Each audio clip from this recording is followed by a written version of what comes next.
Welcome back. Welcome back. We hope everybody had a great Thanksgiving. We're back for another episode. This week we're going to cover NFL and we're going to touch on a different subject. Right now, obviously, as everybody know, we're still in the pandemic. And this week we just want to touch on how the pandemic and how COVID has affected the NFL season. If you haven't been watching the NFL season lately, COVID is running rampant. A lot of players are catching it, even some star players. So let's get into it.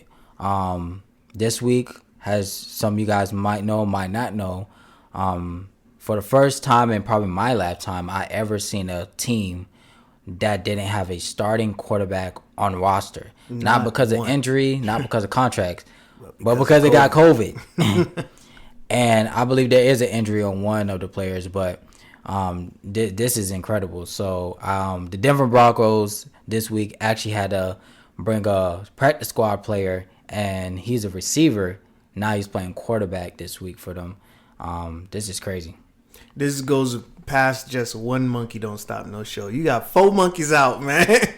You literally have no quarterback, and you're signing a wide receiver off the practice squad to be your QB. What's crazier about this is that they didn't even want to go with this wide receiver, for obvious reasons. They asked the NFL if they could have their offensive coordinator dress up and be the QB. NFL laughed them out of the room. That's crazy. The unmitigated gall to ask, can my coach suit up? Come on, man. You about to get killed out there. Exactly. Your coach probably haven't played in over a decade.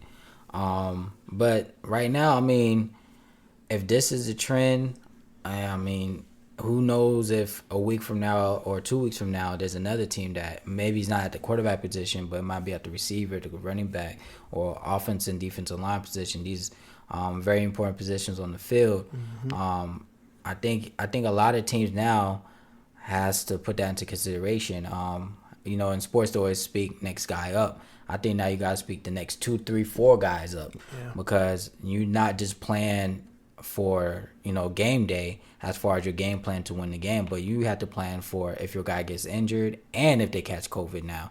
So I think as a coach or a coordinator, it's probably very stressful right now. You don't know who's going to be available next week. Yeah, you can basically count on somebody being on the COVID reserve list, but it's 1 or 2 players, maybe 3.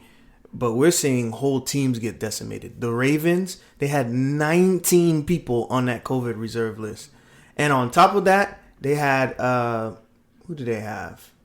Like 10 staffers.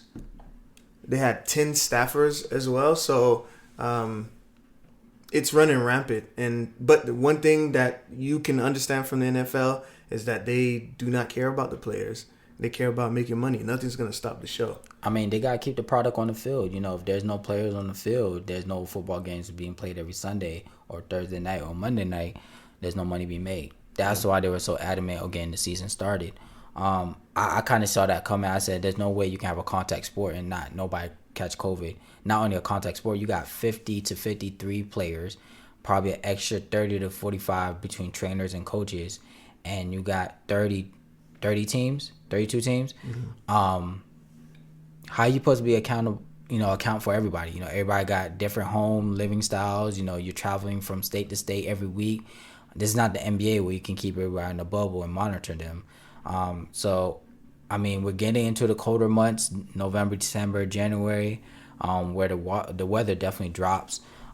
Flu season, cold season. So, I hope the NFL has something in place, because from the looks of it right now, if it keeps going at this pace, you might see practice squad starters all over the board, in the coming weeks. And I don't think that's the product that the NFL wants on the field.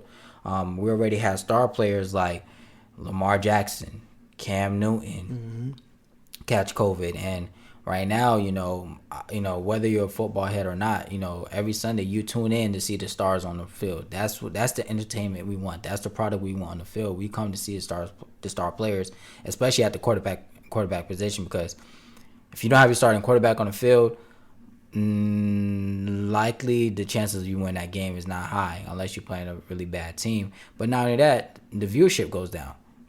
Everybody knows once the starting quarterback goes down, The play on the field is different. The energy is different. So a lot of people don't even tune in. I mean, granted, God forbid, I hope this don't happen. If Pat Mahomes get COVID, probably half of the world will start watching NFL. Yeah. You need star power, man. It doesn't matter what sport you play, you need some kind of star power, whether that be your favorite team or not. But the league needs it because it gives you headlines. It gives you, players that don't usually play get extra juice, so they play well when they're playing against a star. So you need that, and the NFL is. I mean, they're doing just hazardous things because again, they have shown they are focused on the product, how much money that they can get out of it. Not necessarily that they care about the bodies on the field, they care about what the bodies can do for them. So, unfortunately, they'll continue doing it. They'll run people out there. If the product gets watered down, they'll drum up some controversy because nothing's going to stop the billion-dollar machine. Well, I mean, even you put something out there, I don't think you just want something. I mean, like, with the NFL, just like the NBA, it's a star-driven league. I mean, you already have star names in Odell that's out, with injury. You got other guys that's out with injury. You got guys out with COVID. So, the only thing the NFL is betting on as far as money right now is the viewership with the TV contracts. I mean, they're not making a lot of money with concessions. They're not making a lot of money with tickets. So they're losing the money there.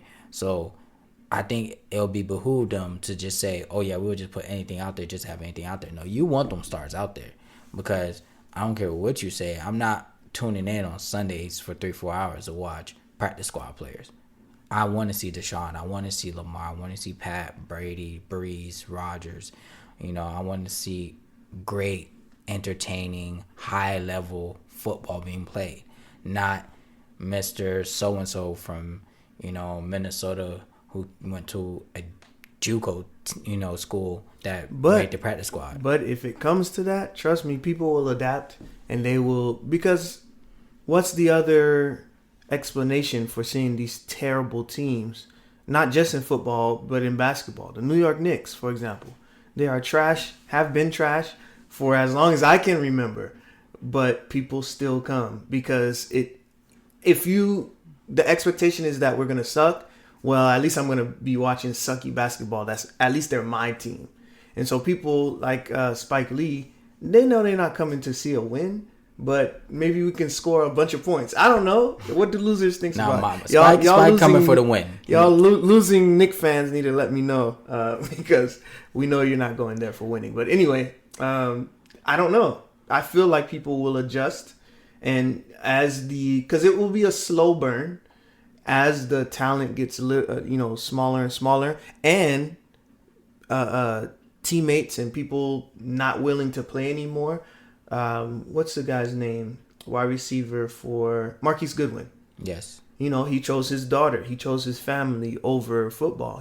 He's in the position to be able to do that. How many more people, after seeing folks that around you dying from COVID, how much pressure is it on the football player to say, yeah, I'm gonna take some time, maybe just a season or a half a season? Well, I mean, that's a big sacrifice. I think, like you said, depending who you are, if you're a rookie, I think that's harder for you rather than somebody that's a 10-year or a 15-year vet. I mean, right now, they already even talked about the contracts getting it, having some backlash, being in jeopardy. If I'm not mistaken, I believe next year, I think they said they're going to hold about 30% of the salaries in escrow. So for those that, aka Dak, who did not sign a big contract this year, your deadline kind of came and passed. That's why Pat Mahomes got the big bag. Deshaun got the big bag. I kind of feel sorry for Lamar because I know his contract is due next year, and COVID might affect that as far as the true potential of how much he really could make. But I think for next year and maybe the year after that, as far as to recoup, the money gonna be a little funny. So these ball players stay out them Dior stores, stay out them Gucci stores for a little while because, one, you don't even know if you're going to finish out the season this year. And two, you don't even know if you're going to have a season next year. So, if you're on that rookie contract right now, especially if you're not a first rounder and you don't have a lot of endorsements, money going to be a little funny for a little while. So you might want to start saving, a good amount of them checks cut down on those expenses and cut down the splurging, because right now everybody's gonna feel it definitely for sure next year. Man, I feel sorry for these guys that have super high lifestyles that they have to maintain.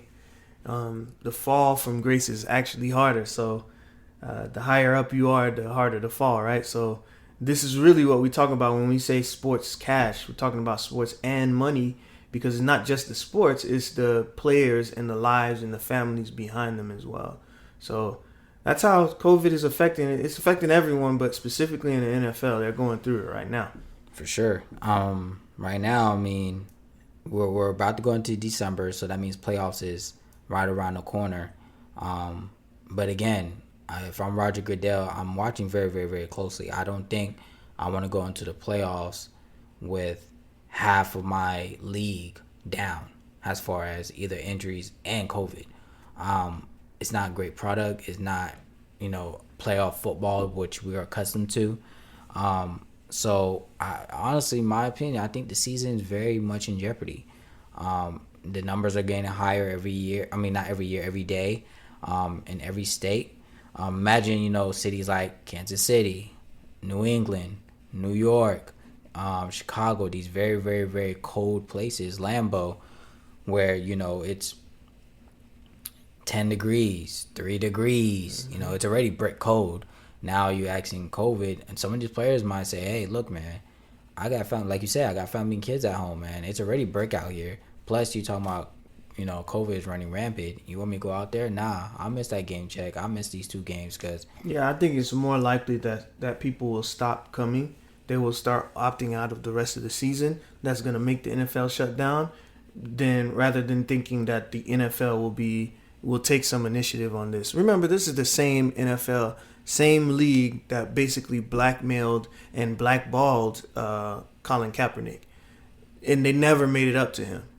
So that's true. They're not going to change. They know they don't have to change. They know they're a machine, and they know that they have the grips on the United States. So it is America's game. It used to be baseball, but no, NFL is America's game now. So they know that they don't have to care until the players, which have the power all along, it's just about them recognizing that. The players saying, okay, it's done. We're not going to do this anymore. And that's easier said than done when you have veterans that's trying to get their last contract, young guys that just got in that are trying to keep the little money that they have.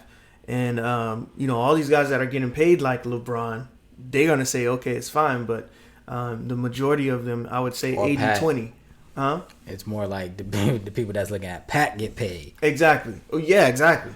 So Pat can take a whole year off and be straight. This man could take the rest of his career off. But for real, I mean, he owned a part of a baseball team, so he can eat off that. But at the same time, you have guys on there that are practice squad guys that are trying to carve some kind of space in the roster. So it'll be difficult, just like it was in the NBA. I think it'll be even more difficult because we're talking about less money for these NFL guys. Absolutely. But, I mean, in their case, it's a little different. I mean, let's say, if you're not drafted maybe the first 2 rounds in the NFL, I think you definitely probably not making $1 million a year. Some of these guys just got out of college, never really had money before, and now, they finally got their first big break, probably got, themselves to take care of, mom and dad to take care of, maybe some cousins, whatever, making, 3 to maybe $800,000. To us, the normal person, that's a lot of money, but to them, that money goes by kind of quick. You got to pay agents, you got to pay taxes, you got to take care of yourself, you get got an apartment, somewhere to stay, all that you stuff. got to get a car. So, if they cut them checks, and mind you, you're a rookie, so, if you're 4th, 5th, 6th round, your money might not necessarily be all the way guaranteed, so, you might be looking at, $200,000-$300,000, but now you got high rent to pay, $5,000-$6,000, $1,000 rent in the city to pay for. You got $1,000 car note to pay for, and money's not coming in like that, like it used to. So, I think a lot of guys right now is itching. And, I think they're a little bit fearful because, again, we got about 5 more games in the season into the playoffs. and tomorrow they clearly shut it down tomorrow, and then that's it. We don't know when it's gonna come back in. My opinion is, I think the NFL needs to come up with a COVID plan. Depending where every team is, go to the closest dome there is. So like Florida, Tennessee, Alabama. No, there's no team in Alabama. All go to, and Carolina, all go to Atlanta because we have a dome here. The Texas teams to like simulate a bubble. Simulate some form of bubble. You guys just play there. Have the California teams come play in Texas. Have the Midwest teams come play in Minnesota. Come have the Southeast region come play in Atlanta. Who cares? There's no really home field advantage because there's no fans anyway. Mm-hmm. But I think you can monitor the guys a little bit more. Put them in hotels, of course, just like the NBA did, and just say, hey, this is where everybody's going to play every week, into the playoffs, and then after that, pick a central location for the Super Bowl and have, whether that's in Texas or Minnesota or Atlanta or whatever, and just do it that way. Because right now, having guys go to a different city every week, especially like I said in these cold cities, I think the numbers of guys catching COVID in the league is going to keep going up. Yeah, and of course, when you're traveling, people may not want to believe it or not, but these guys are having folks in their rooms. They're inviting people over, and of course, it's depending on the team. They may be strict about it. They may not be. They may have some kind of system where if I don't see it or if I don't hear it, then it doesn't exist, type of thing. So there's rules, and then there's the enforcements of the rules. Like, how are you going to be able to check every player to make sure you can? And from what I hear, my cousin tells me that they take at the Bears facility, they get tested every morning. So every morning you go in, you have to do a test, a nasal test. Okay, but even that's still not effective enough because again, after practice, you don't know where these guys are going. Exactly. And you have to account for 50 to 53 players. You have to account for about 20 to 40 staff. That's a lot of people to account for. So, again, if you can keep everybody in a central location at least, it'll be a little bit easier. Let's just take the regular game day. You got to go through the airport. So, you meeting people there. You got to get off at another airport in another city. You meeting people there. You got to go through the hotel. You meeting people through there. You got to go to the stadium. You meeting people. So how many people within maybe those 2 to 3 days these NFL players are getting in contact with? Not only counting their teammates who live. You don't know who they live with. You don't know who in their house has it. You don't know who in their house they've been in contact with. So, like I said, I think Roger Goodell needs to get on that phone and call Adam Silver and say, hey, what plan did you guys use in the bubble, and how can they incorporate some type of plan for themselves just to, not have this NFL season in jeopardy? Man, let me tell you something about the NFL and the NBA. You're talking about 2 boats. One, you use a row or an oar to roll it, and that's the NFL. The NBA is a speedboat in terms of how they are connected to the culture. They try to make changes quickly. NFL is like trying to get the Titanic to turn around, bro. It's slow moving. They're not going, it's kind of like, for lack of better terms, it's like slavery.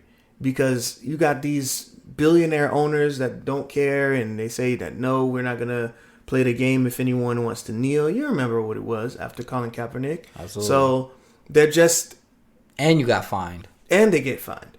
So now they're turning towards COVID to make COVID the bad guy, which, it is what it is. The really bad guys are us that keep on going out into becoming these super spreaders. But now they're trying to take it. It's a us against COVID type of thing. And I don't know how long that lasts. Like, the Saints got charged or fined $500,000 and a 7th round draft pick for dancing in. There was a video that came out with Jameis Winston eating the W again in the locker room. Yeah. No one had masks on. They got charged $500,000 and a 7th round draft pick. That's costly. Like, how long are you going to be able to do this stuff before people just get tired of it and say it's not worth us losing $500,000 for, just because we're in our own locker room with the same guys we just played football with? Absolutely. It doesn't make any sense. I mean, now you got the fine if coaches get caught on camera not having masks, even when they talk to their players.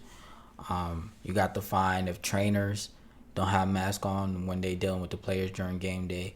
So it's very, very strict. I mean, I like that they have those rules in place. But like you said, you're going to find out one person that's 16 weeks. You literally have to be like, it's like you got to be perfect for 16 weeks. And, some guys are going to be like, man, forget it. I mean, like you said, that $500,000 fine, I mean, to these owners, that's chump change. But you do that for 16 weeks, that's $8 million. That's the salary of some of these receivers. That's not no light change. So them fines add up real quick. These owners ain't just happy to hand away this money freely. So, like, again, but if you can find a protocol for the rest of the season and maybe even next season to where it's like, okay, guys, these are the 4 to 5 central locations. Wherever your team is located, we're going to move you to the closest one. Everybody stay in that city. This is a hotel you stay in. This is curfew. This is how, if you need anything, these are the people. You have your go people to go get stuff for you. You don't leave.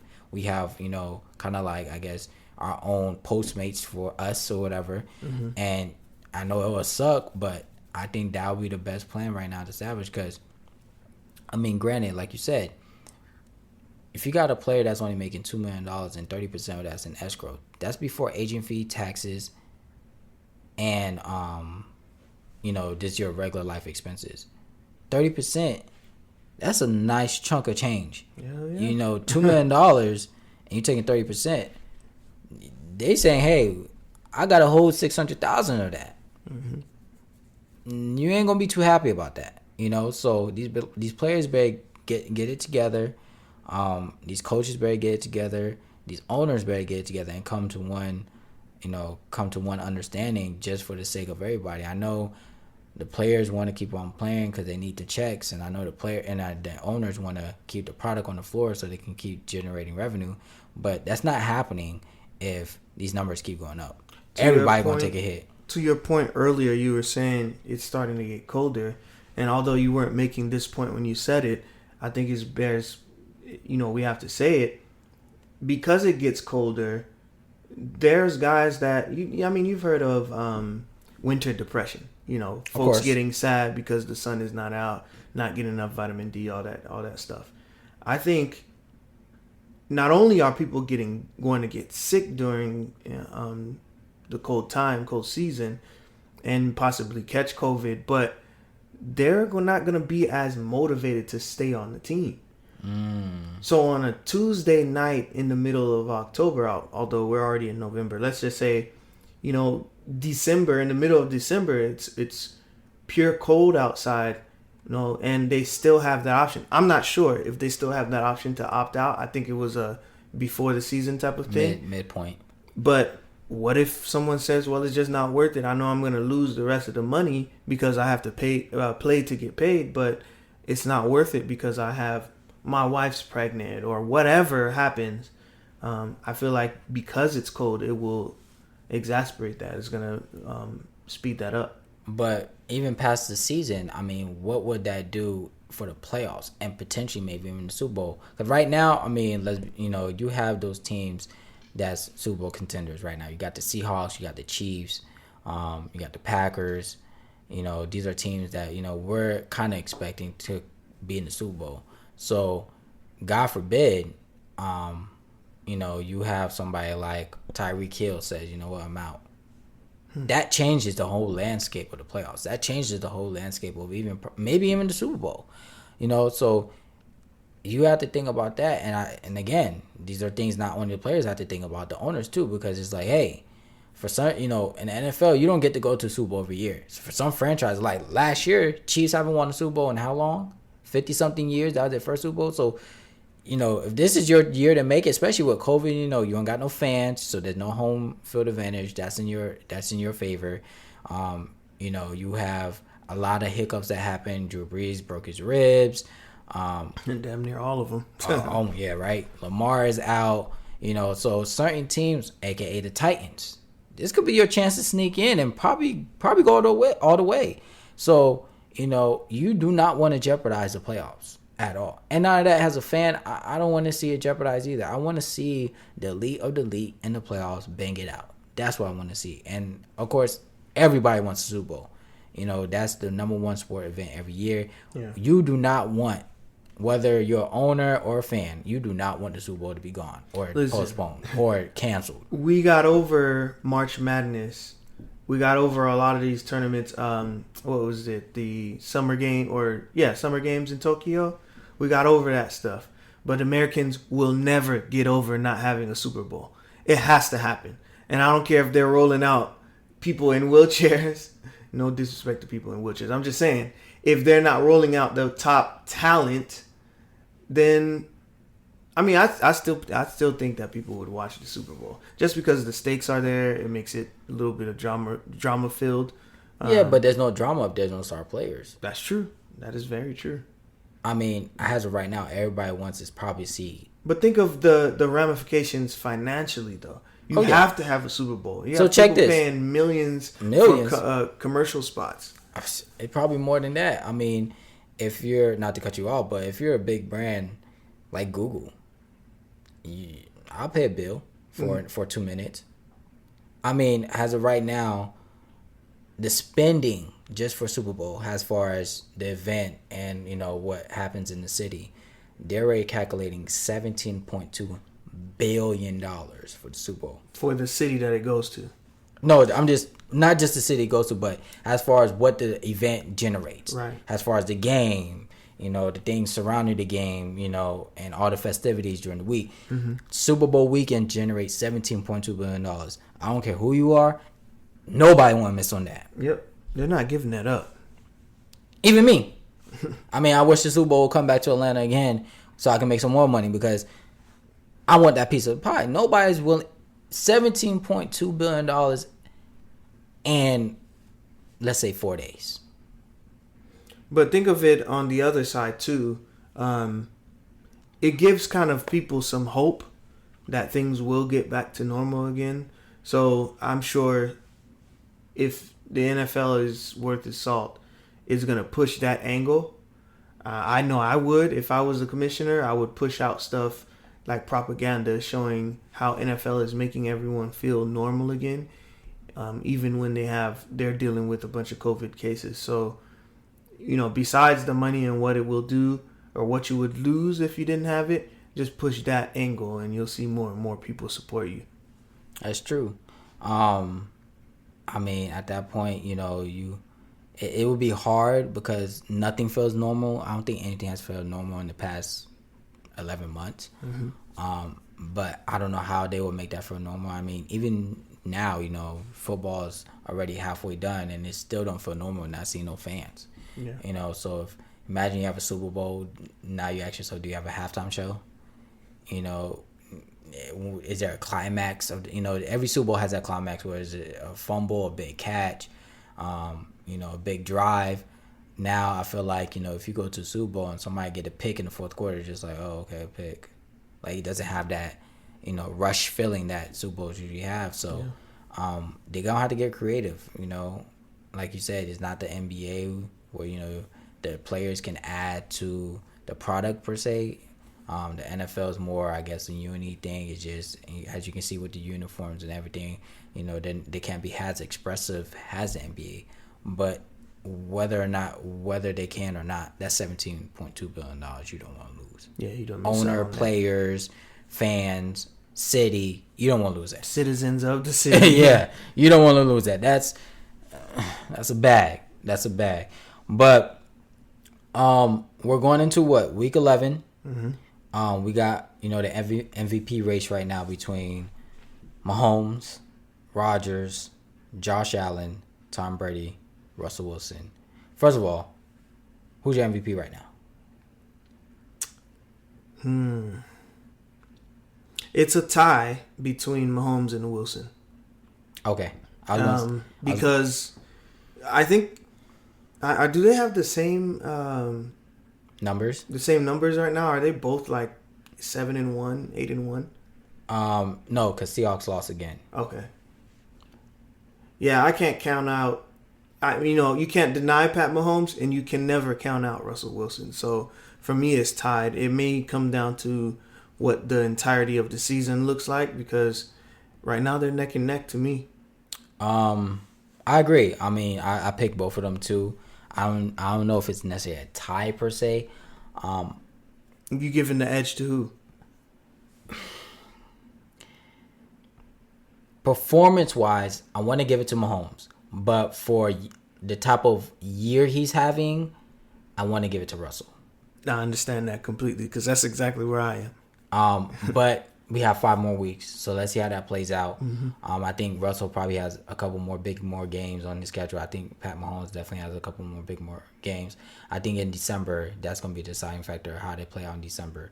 But it is close. I'm not going to deny it's closer than a lot of people think. Is very, very neck and neck between those two. But Russell Wilson is playing very, very great ball. Man, he has a probably maybe to steal that draft in DK Metcalf, because my goodness, I cannot believe it. But God forbid. Did you see he ran 22 miles per hour to make that tackle? Yeah, it's ridiculous, man. So he's fast and big. Oh yeah, that's not supposed to exist. He's a machine. He's our Megatron. He's the That's new. A fact. He's the new clone Megatron. That's a fact. But again, even the MVP race.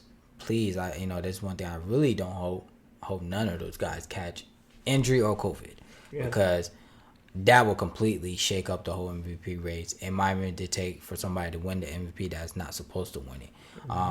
Honestly, I think with his he's not playing as great as he did last year, but I believe because he caught it also, that's why Lamar's not on that list. Lamar could have been. I mean, he definitely could play better. He hasn't played up to what he did last year, and the past 2 weeks he's playing a little bit mediocre. But that 2 weeks of him being out catching COVID is definitely going to affect his team record. And his chance of getting, in that MVP race. Absolutely. So, all in all, COVID is just ravaging the NFL. And I am worried about the NBA, because now the NBA will be flying from city to city. And we don't know, being outside of the bubble, we don't know how those guys are going to react. So, hopefully it's not as bad as the NFL right now. So, Roger Goodell, if you're listening, I hope you're getting a plan in place, because, as a fan, we definitely want to continue to watch football on Sundays. We don't want it to end short. We definitely want to get some playoff football happening, and definitely win the Super Bowl this year. But all the NFL fans out there, let us know what you think, what the NFL should do. Let us know who you think, the MVP